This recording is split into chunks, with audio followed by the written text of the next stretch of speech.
Ladies and gentlemen, boys and girls, how are we doing today? I have a match with the Ferris team against a dude by the name of DunsparceDingo. I believe this is from Battle for Charity, so it's a really old game, and he's using hail with like some other things and cool stuff, which is relatively interesting, so we'll kind of see how that rolls, and let me tell you, be prepared for some hacks in this game, because this might well go through the roof on the haxometer.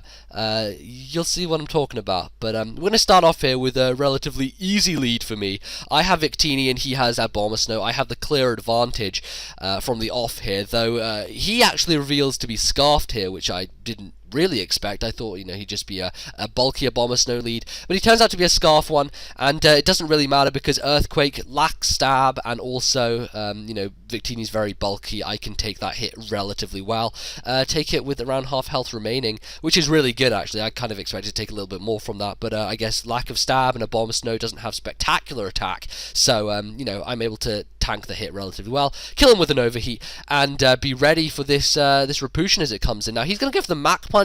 I'm not quite sure why he did that, because Drain Punch, he probably thought he could live. He's only seen overheat, so he should have been expecting to live, but I do have V-Create, and I don't know why he didn't Payback or Drain Punch, but he went for the Mach Punch, I guess thinking he could kill me. I'm not sure quite why, but I do manage to do a really heavy chunk to him with the V-Create, take him down to the range where he's pretty much going to die after a couple of turns, and at this point I thought, why didn't he Mach Punch? But I guess he predicted me to switch, so I'm able to take him out with a Fusion Bolt there, really just quick and easy. Managed to trade Victini for Repulsion, and I'm actually 5-4 up now, so it's looking pretty good. Victini did a very nice early game job, and I'm pretty set here. So I go into Electros, get a very nice positive switch against his Mamoswine. That thing doesn't want to be staying in because I of course have Flamethrower to threaten him out with, and he probably can't kill me with an Icicle Crash. So he's going to switch into Zapdos, predicting the Flamethrower, I guess, because specially defensive Zapdos is probably one of the best things to handle this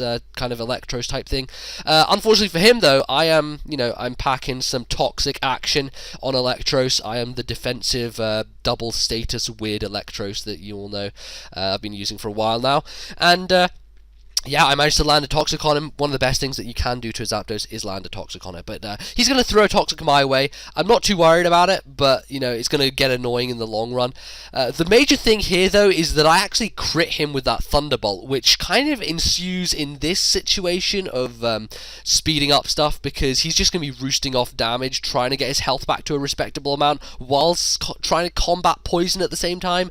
It's going to be very difficult for him, and I kind of sped it up because all it is me trying to Flamethrower him as he tries to kind of save face with Zapdos after the crit has kind of ruined him. So at this point I decide I'm going to bring back Electros. I don't want myself taking any more poison damage than I really need to, and at this point Zapdos is really collecting so many turns by staying in. The poison is racking up to the point at which it pretty much will be like a 2-hit KO just from the poison at this point. So what I decide to do is I go to Metagross, and in the hopes really of tricking him the Choice Scarf. Now what I wanted to do was for Zapdos to have the Choice Scarf and to get locked into Roost, because by doing that I could freely bring in Dragonite and set up some Dragon Dances on the Choice Scarf locked Roost. So that's kind of what I did, but he actually goes for the Heat Wave there. Thankfully I managed to avoid it, managed to dodge it, and I'm getting all the hacks here at the moment, dodging Heat Wave and getting a crit with Electros, but don't worry ladies and gentlemen, the scales will tip into his favour in a relatively short period of time, as you will see, but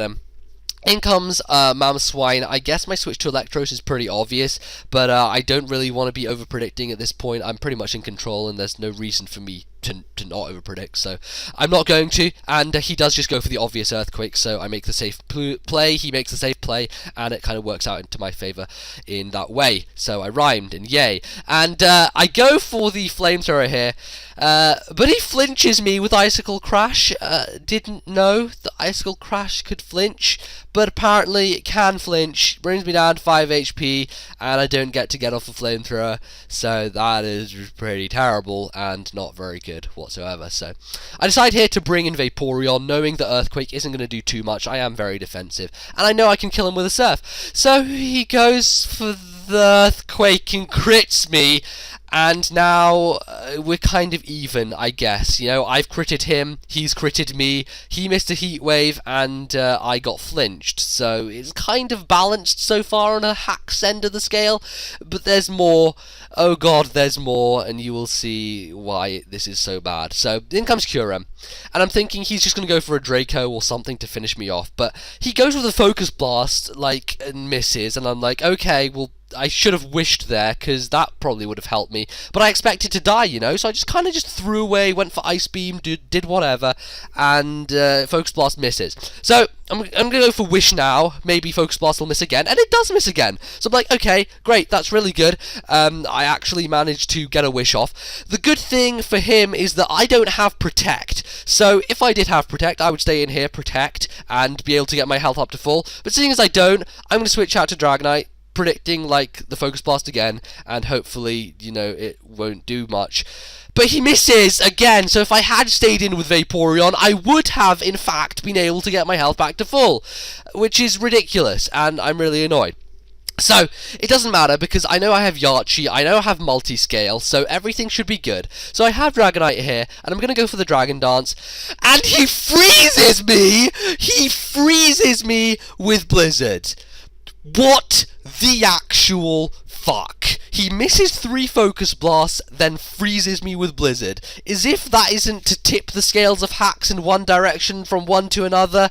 There you go, ladies and gentlemen. Shit just hit the fan, and why the hell is this ridiculous Hax happening everywhere? So, I bring in Metagross. After Dragonite fell, I pretty much could have swept his rest of his team with Dragonite there, but no, he just had to freaking freeze me with Blizzard, and I was prepared for the Blizzard because I have Yachi and Multiscale. Like, what the Never mind, because I managed to kill the thing. Hidden Power Fire isn't going to kill Metagross. I get the Meteor Mash, I actually get the attack boost, which you could, if you wanted to, you could call that Hax. I guess it kind of is, because it's a low percentage chance of something happening, which is relatively annoying for your opponent.